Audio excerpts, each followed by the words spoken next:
across and say, hey, what do you think of this idea? You know, it's harder, I think, actually, you know, to talk to these people who already have an idea or are already invested in an idea, because it becomes part of their identity, especially people who became activists because they wanted to join something.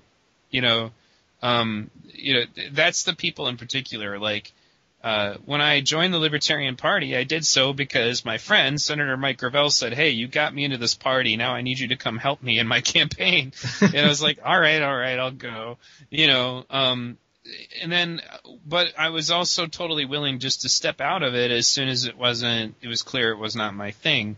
And there were friends of mine that I had made while I was there who were very disappointed, and some of them were outright angry with me, like, why would you do that? I'm like, dude, I didn't join the Libertarian Party because, you know, I needed it. You know, it's not my, you know, I joined it because I agreed with it at one time, but after getting to know it much closer, and especially some of the backgrounds of some of the thinkers like Ayn Rand and some of these crazy people these people worship, I was just like, I couldn't be part of it anymore. It's not me. You know, and then you come back to the question, am I losing friends? Or were they ever my friends? Was it contingent upon my positive interactions with them, you know, to continue to be a libertarian? You know, so that brings you back to something that, or rather brings me back to something that I talked to Roxanne about. Like, a long time ago when Jacques and Roxanne and I were, you know, we're still kind of getting to know each other, Roxanne would call me pretty regularly, and, you know, she asked me about my wife at the time. And she said, can you share your values with her? Which at first was a kind of a strange question. It's not something you generally get asked, you know, about your relationships. And I was like, well, what do you mean? And, you know, and then we talked a little bit, and I'd always found relationships an interesting question, so, you know, or an interesting topic. I actually thought about being a therapist for them, and a sex therapist at one time, you know, not to be silly. I honestly really wanted to help people with that. I asked her, therefore, what is you and Jock's secret? You know, and she talked about the fact that their relationship is based upon the fact that they enjoy each other's company, and value the same things. The same things in life are important to them. Yeah. And the things that, you know, I mean, they're basically, I don't know if you've ever visited the Venus Project, but when you're there, unfortunately, that's all they do all day is the Venus Project. You know, they don't have TVs in their houses. They don't, you know, get absorbed in the media. They go on the internet sometimes, but that's pretty much all they do. Like, I cannot see Jock or Roxanne being with somebody who is not into this. You know, I think it is possible that you can share most of your values, for example, and maybe not one or two. Like, I could date someone who's not interested in politics as long as they were willing to understand that it's important to me and at least hear me out on why I feel the way I do about it. Yeah. And then if they don't want to be part of it, then at least understanding that this is something that's important to me. It comes with the package, you know, and if you want to be involved with me, then you're going to have to understand that this is, you know, this is part of who I am. Yeah. I mean, and I think, go ahead. Yeah. Well, I was just going to say that, you know, especially for me, it wouldn't necessarily need to matter whether the person has to agree with, say, for example, the Zeitgeist movement approach. I mean, you know, I could happily date, you know, a woman who was completely sort of like, you know, involved with just the Occupy movement, or maybe just the Green Party, or I don't know, open source ecology, or anonymous, or whatever. The specific ideology itself is irrelevant. The fact is, you know, because what you were saying earlier, that it's important that they care about these things. Mm-hmm. And that's the key word that I would use, to be with an activist. It's important to care, just to care, because the people who want to stay asleep, they generally don't care. Well, it's probably maybe that they won't care or that they can't care, but the fact is that they don't actually care about a better future for humanity. I mean, regardless of how that betterment is achieved or strived for, be it anonymous, Occupy, Zeitgeist movement, whatever, the actual caring for that betterment and the will for that betterment needs to be present. Especially as far as I'm concerned, for a woman that I'm going to date, the actual caring for that betterment has to be present. I mean, and in fact, any difference between, like, say for example, if I was dating a girl who was heavily into anonymous, the very difference between the two perspectives is enriching, because even though they're both more or less going in the same direction, it's a slightly different thing. So there's things to learn on either side, Yeah, for sure. Yeah, and that's that's just one thing that I've thought a lot about recently, and something that I thought that I think you would have some really good things to say about, with the fact that it is that sharing of values that's important for two people. I mean, it's exactly what Roxanne asked you. Do you share values? And I don't think enough people in this world share values. I don't think anywhere near enough people share values.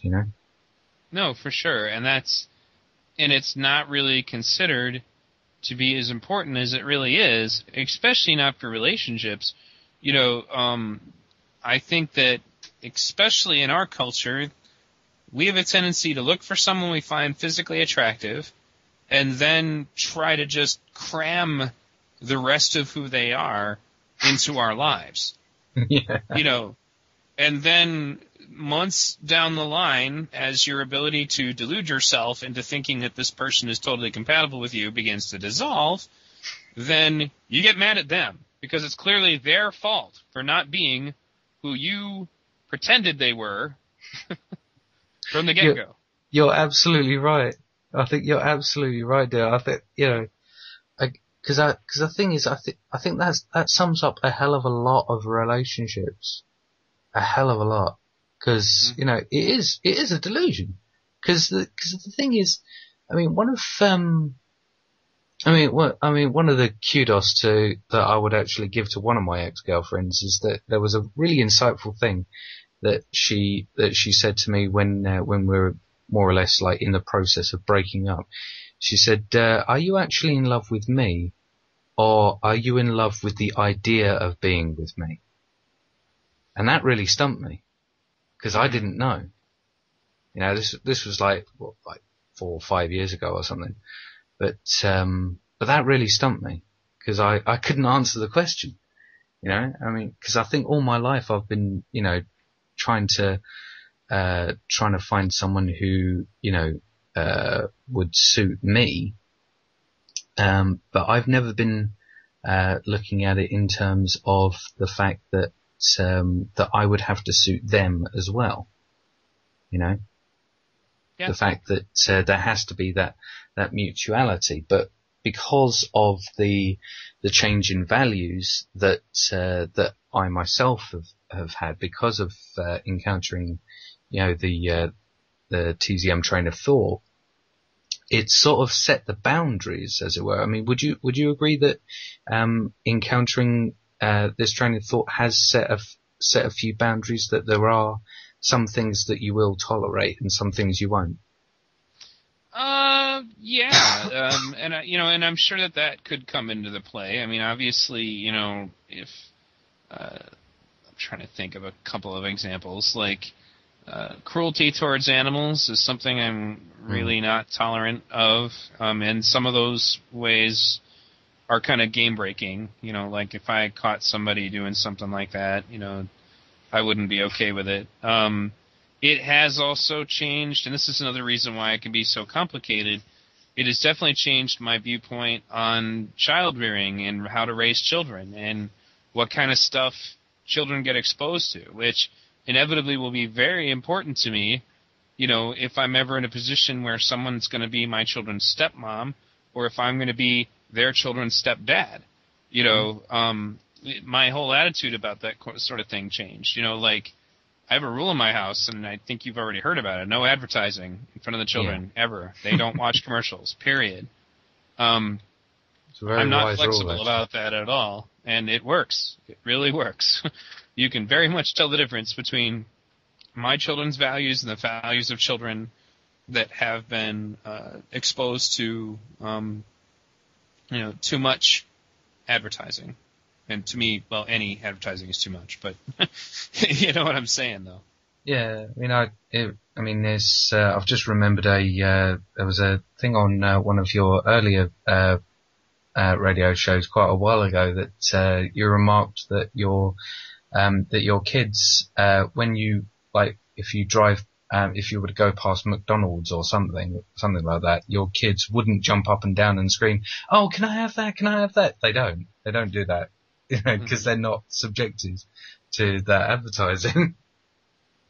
And it just made me think, if only more parents had that sort of idea towards, towards advertising, then maybe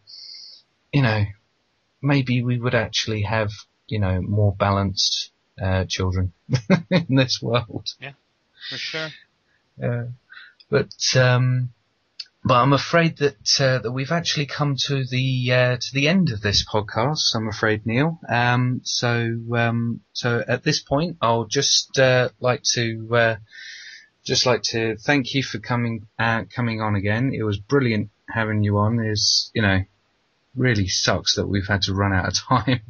But just to give the announcement for the shout out for our sponsor again, This podcast is brought to you by Apathetamol, the new apathy-inducing pharmaceutical.